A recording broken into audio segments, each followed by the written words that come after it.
So, Joe, we're doing every other week now for episodes. But, other podcasts do kind of those like mini episodes in between their bigger episodes when certain things come up.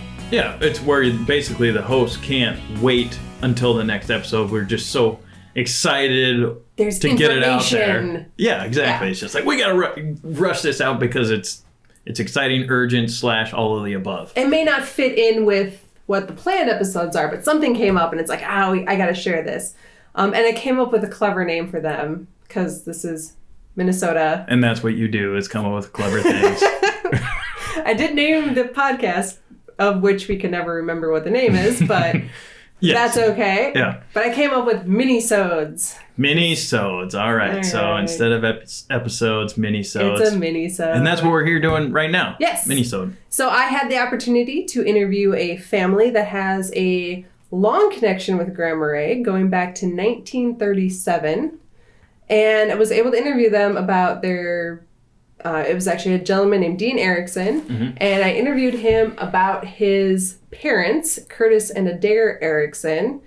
And I'll play the interview and people can know their connection to the town of Grand Marais, but it's a very interesting story. Yeah. And it also actually, you said that sometimes these minisodes aren't going to fit into the theme of either the month or the most recent episodes.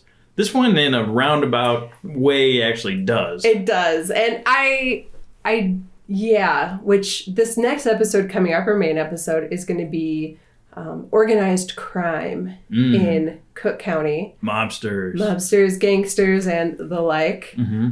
And this episode actually touches a bit on legalized gambling in Cook County prior to it becoming illegal. Mm-hmm. So that is where the story kind of goes. And it does have a small connection to that. However, when I did, there's a portion of the interview I did edit out where I asked directly if, Curtis Erickson ever had any connection with the mob, given what he did for a living. And he said no. So that kind of took it out a little bit from that episode. But I think everything at some point was connected. It's just, you may not have known it, or he wasn't going to ever say it. Yeah. Well, how it all came to be was exciting. About it's now a property that's listed as a vacation rental by Cascade mm-hmm. Vacation Rentals. This home that we're going to be hearing more about. I haven't heard the interview yet, so I'm as excited as you, the listener. Jay, you were really enthusiastic after you got to meet with these people and hear more about the history of this interview. So I am totally amped about this. Well, let's play it. And this is an interview with Dean Erickson, the youngest child of Curtis and Adair Erickson. His wife, Anne-Marie, you'll hear her. Occasionally, you'll hear their daughter, Katie. And then at one point, her husband, Tyler, comes in. And we're all sitting in the dining room of the house that Curtis and Adair built, which you'll hear more about that during the interview. So let's play that.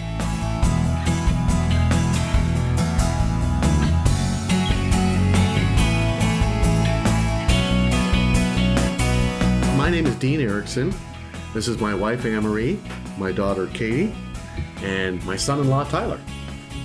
And we are here because my father built this cabin in 1939, and they moved in October of 39, and stayed here for a couple of years while my dad was managing the slot machines up and down the trail here and up and down 61. And when that finally went or became illegal, my dad didn't have a job, and he decided that, it's time to move into town, Adair. That was my mom's name. And that's when they bought their house in Richfield and started their life in the cities. And Dean is the youngest son of 6 children. Yep. Dorothy. 5 boys. Adair and Curtis. And 1 girl. 1 girl. And David and Dorothy were born here. Dorothy, mm-hmm. This was her first home, born in January of 40, so 5 months after they moved in. And Katie is the youngest granddaughter, number 17 mm-hmm. of Curtis and Adair. We'll just start going through some of that's Curtis. Oh, wow. Trail. And so when they first moved up here, they moved into a small cabin, right? Dean, what was it? Here, let me. Yeah. The cabin, that cabin, the first cabin was about a 16 by 20, and it was right next door to where the bike shop is now. Okay. It was right there. So it was right in downtown. Yeah. They got got married in October 28th of 1937. Curtis had been up here and rented this little cabin. And then Adair had never been up here. And so they got married and drove up here. And how old are they? He looks quite young in this photo. Oh, they were 21, 22. My mom was maybe 21, my dad 22. And then do you want to tell her the story about the snow story? I just think it's fascinating. Well, they were in town for, and went up to some friend's house here in town. Trail, yeah. Not far, up the hill here. Yeah. And it had snowed so hard that when they got out to leave, now back then everybody was driving Model A's, which had pretty good ground clearance, you know. But even back then, this snowstorm was so heavy that they made it down the hill and then they got stuck at the bottom of the hill and they had to walk all the rest of the way. But my dad said he came back the next day and the car was completely covered. And back then, they didn't have any snow plows or snow removal equipment. You know, the town had to literally dig itself out, you know, so. But the part was they were visiting these friends and they left early because it was like 9:30 and there was so much snow. And so they got stuck at the bottom of the hill. So to get to their cabin, what they did is they walked through a bunch of stores. It's got it written down there. So they walk through one cafe, go outside, walk through the grocery store. Oh my God. go outside, and then they went through like 3 places, and then they had to walk like 75 feet. Oh yeah, here we go. In hip deep snow. Oh my goodness. Now we only had to go downhill, so it wasn't so bad, but we plowed through until we got in front of Mabel's Cafe. And the snow was so bad and high that it was almost 3 feet deep there. And I believe Mabel's Cafe is now where Mabel's Cafe, I believe, was like 2 doors down from Join Company. It was something, yeah. So kind of across the street from Ben Franklin, next to where that parking lot is, the Ben Franklin parking lot. If I'm recalling correctly. I don't know. Here's a picture of downtown. That's like So they went through Mabel's. Yep, they went through. Took them behind. Yep, and then they went through the back door. Then they got out across and went through Jackson's Cafe. Okay. And then they went across the street over to Pete Alms and went through the grocery store there and out the back door. That's where the bank is now. Oh, okay. Next to Beth's Fudge Gifts. That makes sense because their cabin was just a little bit away. When you said the grocery store, I was like, okay, it has to be that one. Yeah. Yep. What he's reading from is sometime in the 80s, his nephew, Dwight Jr., interviewed Curtis. And these are just some memories that are transcribed from an interview he had with him. So I don't know. That's in town somewhere, Nightingale Cafe. Nightingale Cafe. I haven't heard of that one. Yeah. You know, I think that might be. It just looks to me like that's what is now Sven and Ole's. Yeah, it looks like the right area and the right building shape. I'll have to look that up. Now this is in town here. Is that the Standard or? That is his best friend up here, a guy by the name of Walt Risch. Now I think that gas station that Walt had is now the Java Moose. The Java. Okay, it was either that or the Harbor. The Harbor Park. Yeah, there was that Standard. Yep, there used to be a gas station there, and but you might be right with Java Moose because I. Yeah, it wasn't the Standard Oil station. Oh wow! So that must be like from the direction of their cabin up the hill. Yep, because there's the Ford. Yeah, he had. Yeah, my dad mentions the Ford dealership because he had slot machines in there. That's what his dad did, and you better tell me. Yeah, I was going to ask you about that because your dad. Well, see, my dad was pretty good. He was pretty handy at fixing things, and he met a guy in town that said, "Hey, I am in need of somebody to work on these slot machines that I have, and would you be willing to move up to Grand Forks, North Dakota?" And he said, "No, I don't want to go up there." And then a while later, the same guy came back to him and said, "Hey, I got a need for a guy to go up to a small place called the Village of Grand Marais, north of Duluth." And he said, "Yeah, we'll go there." And so he came back, and my mom and dad got married, and 2 weeks later, they moved up to that cabin. I like this one, the parade here. Yeah. And these buildings, I mean, they're all still there. Yeah. Yep. Well, the theater isn't there anymore. Nope, yep, that's the one that they did tear down. Yep. And it was brand new when my mom and dad moved up here. And the first movie that they saw in it was Gone with the Wind. Oh, wow. Yeah, they said it's a 4-hour-long movie, and Intermission in between. and they took a break and with the intermission went across the street for ice cream and came back. Wow. Anyway, when in the off season, he hauled pulpwood when in the winters. So I don't know, there's just a bunch of, I know wood was a big thing up here. And so when did he build, so they moved here, and then how long after that did they build this cabin? This cabin was built in the summer of 39, and they moved in October of 39. And did they have any kids yet? Yeah, they had David, and Dorothy was on the way. Do you think, was Dorothy born in the house? No, they went to a hospital in Duluth, so. Yeah. They do? We do know. They were modern, yeah. Yeah. They Still, don't though, have a birthing imagine- center here in town, No, not anymore. Too expensive. Imagine going into labor and having to go all the way to All the Duluth way, yeah. on a dirt road. What was it, a Ford A? Yeah. Yeah. Yep. I can't imagine. So this was a friend of Curtis's. Do you remember his name? This guy? He became the sheriff or something? Here's the story, okay? My dad, when he was getting the machines back after the state outlawed them, he hired a guy, he said, to help him go get these machines back before people started to rob them and, take them and that kind of thing. And he paid the guy $5 a day, which was a good wage back then. And later on, they became good friends because I think they were like poker buddies. Okay. And he said that later on, the guy became the sheriff. And his name is Pat Bale. Oh. And that is the very first plane registered in Cook County. And that's Pat. So tell him the story about when you picked up the plane.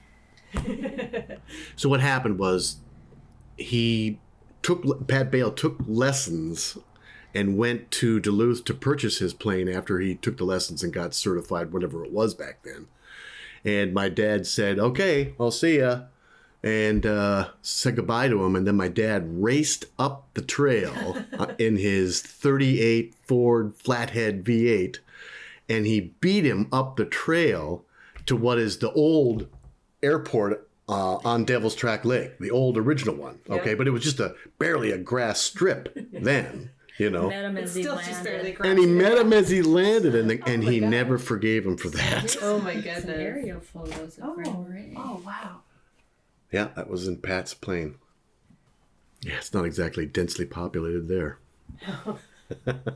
Really, it's still not, which is nice. It almost looks to me bigger then than it does now, but I'm sure that's mostly just trees. Yeah. You can the see trees how probably they're block, yeah. they're planning town. Yeah. Right. They're setting up. The grid is all laid out. Wow. I like they even still have the deer drive slow signs back then. Yeah, yeah. And there was a lot more deer back then. Yeah. And the reason why my dad said was because the feds had a bounty on wolves. And the bounty was $50. And you would kill the wolf and cut off its right paw or and bring it in. And he said, you do that with 3 wolves and you could feed your family for the winter. Yeah. And that's why they practically went extinct. And now you are There's in a another lot one of of trouble that if you do cabin. that. Oh, yeah. One of Adair. So who's taking all of these photos? That's a good question. They had 2 really good friends up here, Walt and Irene Risch. And they were lifelong friends because I remember Walt and Irene moved out to Seattle and we actually went to visit them when I was 15. There's her with Day with the Grand Marais Oh, Harbor there's in the background. Isn't that Coast Guard cool? station right there. Still looks exactly the same. That picture is probably really close to where the angry trout is now. So Shooting guns, he came yeah. up to manage these These machines, and yep. they were all over town. Or? Well, they were all over town and they were all the way up to Thunder Bay and Grand Portage. And then he came all the way down to close to around Two Harbors. I think he had all of Cook County. Yeah, he basically had most of that. And they didn't go past that because there were no more towns anywhere. Yeah. Off of 61, the closest town was Ely. You know, and that was a little town itself, but they didn't even go there. So he just basically stayed up and down, you know, on the highway on 61. And how long did they live in the house before? About 3 years. Almost 3 years. Because what happened? Well, they made the slot machines illegal. And once that happened, my dad had very little notice to get and grab all the machines because there were hundreds, well, not hundreds, but there was lots of them, dozens of them. He had 130 of them, I think. And he had to go around to all kinds of places. And he had 48 hours. And he's probably driving around with a fair amount of money, too, I'd imagine. Yeah. Oh, yeah, yep. And it was all coins, of course, so it wasn't exactly... But the one thing that they did to try to help keep the machines from being stolen was that in the bottom of the machines there was a hollow portion, and they filled them with rocks, which made the machines extremely heavy and bulky to try to move. So that just made it even harder to collect the machines when he had to. This is the only picture we have of a slot machine. Oh, okay, so that's what it looked like. Yep. And so they put him in a base, like he said, with these heavy rocks. And there was somebody in town, one of the businesses in town, one of the pool halls or bars, had two of them.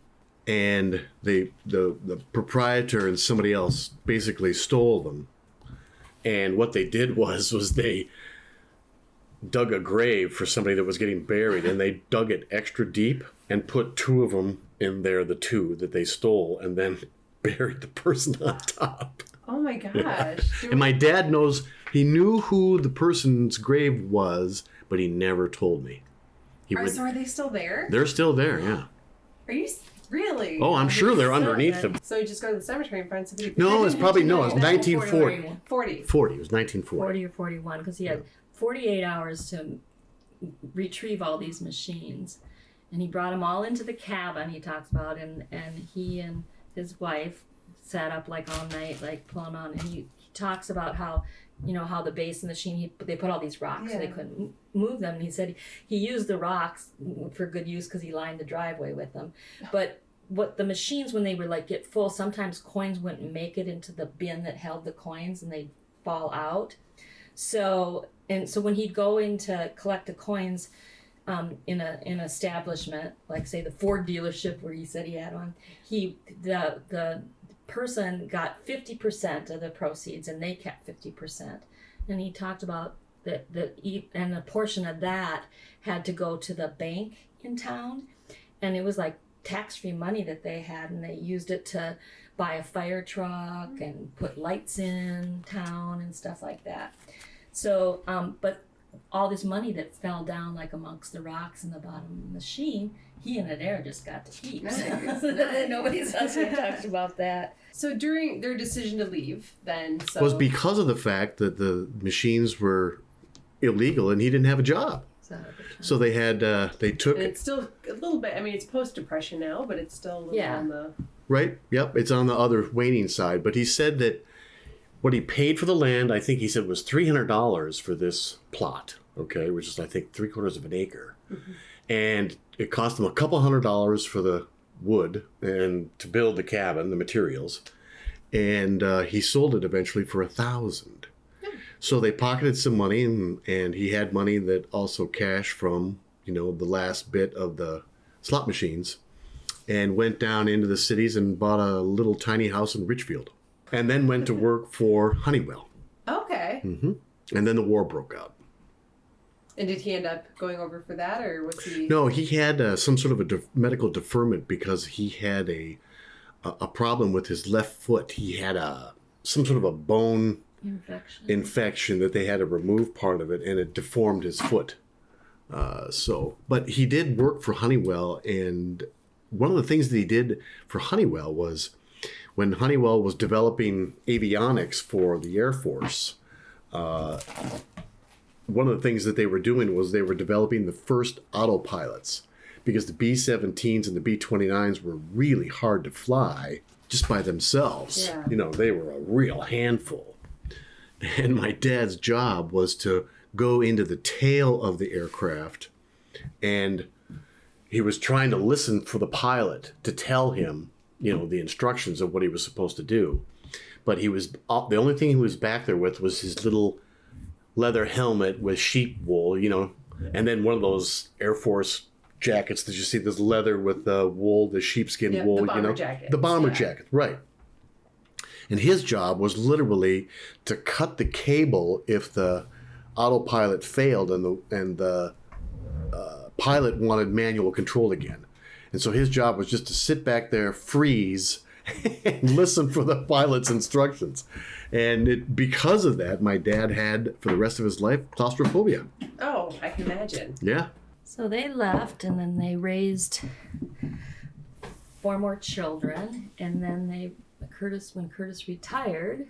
Yeah, well, I grew up with my parents. We moved to Memphis, Tennessee when I was 2.5. And then we lived there until 69 and moved back here to Minneapolis, to Minnesota, and Brooklyn Park. And we lived there for 14 years until I graduated from high school. And then they were itching to move. So we got a triple bypass, was prematurely, forcibly retired, and he was only 60. And so he's 60 years old. He's got this new heart working, and he just feels good with all this energy. He's got nothing to do, So they decided that they were going to move up to Grand Marais again, and they bought a small cabin on Devil's Track. But then they eventually bought another cabin that they did move into for about 10 or 11 years. They bought it from a woman by the name of Drapel, was her name. And it's on the north side of the lake. And it was one of the nicest properties on Devil's Track because it was in the bay, where the seaplane dock is. Yeah. Okay, it's in that bay, and they had one of the only sandy beaches on the lake. It was pure sand. It was amazing. So they had that because for a long time, and then they moved back down to the city. And we decided that my mother took a picture of my dad shoveling snow off the roof, hip deep, and he's 77 years old. And my brothers and I said, "That's enough. Why don't you move back down here and be with your grandchildren?" But so you guys spent a lot of years as family coming into Grand Marais. Oh, yeah. Would they always point at the cabin as you drove in? Oh, sure. Oh, yeah. We'd always remember that. Yep. But back then, it looked so different. It looked kind of, how do I want to say politely, kind of ratty. Yeah. It did not look good, but somebody did prop it up and put it on what is now this semi-foundation, okay, so that they could put and have utilities. Mm-hmm. But it just didn't look very good. That's why I really wasn't ever, interested in it. Yeah. But yeah, we've been coming up here for so long. I can remember the first time that I can remember coming up here was probably 1968. And we would camp in the campground when you could still camp on the shore. And I can remember I drove my sister just crazy because I had so much energy and was so quick. But one of the things I always liked to do was try to balance myself on the logs in the harbor. Because they were all chained together and they were all just laying there I can do that. Dangerous that is. God, slip between one and you're gone. Yeah. It's so cold in there. Yeah.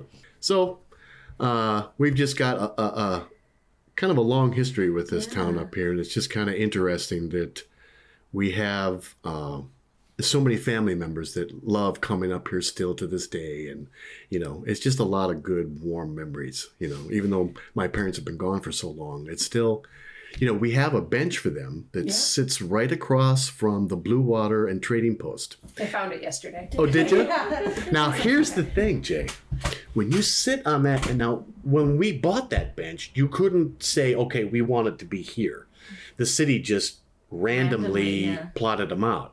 But when you sit on that bench, you can look between what's the Blue Water and the Trading Post, right between it, and you can see the exact spot of where their first cabin was. Oh, my goodness. It's just like kind of freaky. Yeah. But it was great, too. It's just like, Yeah. And so my family used to come up here, but Grand Marais wasn't our destination. We just would go through it a lot because we'd travel and camp a lot. So I remember when there'd be things in the harbor. So then when Dean and I first met in 1991. We were set up on a blind date, by the way.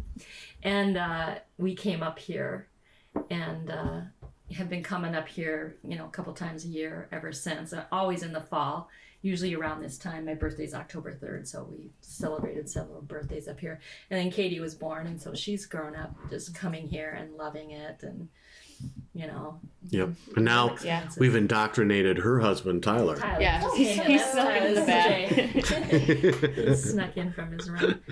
And so, we just keep the tradition going. Had a connection.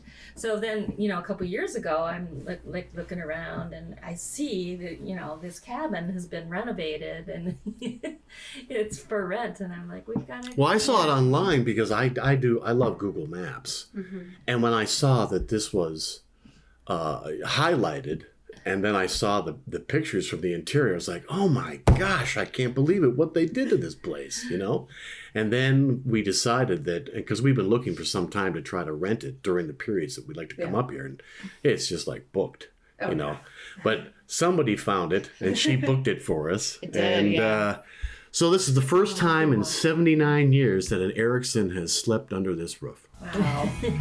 What do you think your dad would think of it? He'd love it. He'd just love it.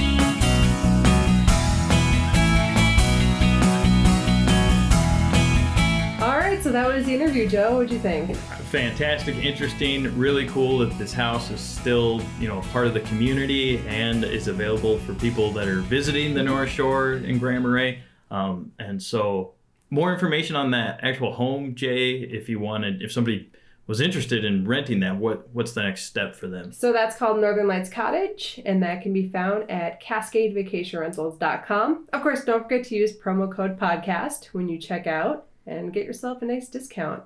Okay. Well, so speaking of things and discounts and things that, money, let's just say, things that got my attention, one thing in particular, and you touched on it, but I was like perked up in a huge way. These slot machines that were maybe buried in the Grand Marais cemetery. Whoa. Yeah. What's up with that? I actually did try to double back on that, and they kind of skirted away from it because I think what they know is, so a lot of this interview was based on an interview that Dean's nephew Dwight had done with his grandpa Curtis in 1989. And this can actually be found, I discovered, at the Cook County Historical Society, the recording of this interview. What we had was a transcript of it, and that story was read right off the transcript. So it came right from Curtis. So part of me, I'm a little torn. Is it true? Is it not true? But since it came, it's not a story passed down so much. It was, the transcript from the guy it happened to. Mm-hmm. I do want to take a moment to say that it's probably very, very illegal to dig up somebody's grave, and so don't go looking for it. Don't go looking for this. Yes. First of all, a couple things, Jaye, actually come to mind. There's the myth of buried treasure, right? Mm-hmm. That's like the most traditional story of folklore, is like buried treasure. It's captivating to the human spirit and so forth. But you did some investigative reporting on this. Kudos to you, by the way, for that. Like doing this research, supplemental research, finding these transcripts and this information at the Historical Society. You kind of went all in on this one, which is really cool, and I appreciate that. Sparked my interest. Yeah, so it seems a little more outside the norm of like a campfire story. Mm-hmm. This seems to have some, you've got names, you've got actual dates, names, the whole thing going on. So it seems it's a compelling story at the very least, and I tip my cap to you. I thought you did a great job with the interview and finding out this information. I do like to think it's there. The idea of it is just fun. Like, there's buried treasure in the cemetery. Mm-hmm. Fun story, Really cool story. And it does fit in with our October theme we have going on and everything. So really interesting interview. If somebody wanted to see more about this, follow some links here. Do you have, text put together and things like that? On the Cascade Vacation Rentals website, we do have, and this will be in the show notes for the podcast, I wrote out pretty much this story. You actually get a little bit more off of the podcast if you listen to the whole interview than you did from the story I wrote up, but there's some more detail in there, including, and actually there's a couple of corrections I wanted to make that we kind of dug into it later. the first one was he mentioned hiring a friend to help him gather up the slot machines, and he said the name Pat Bale.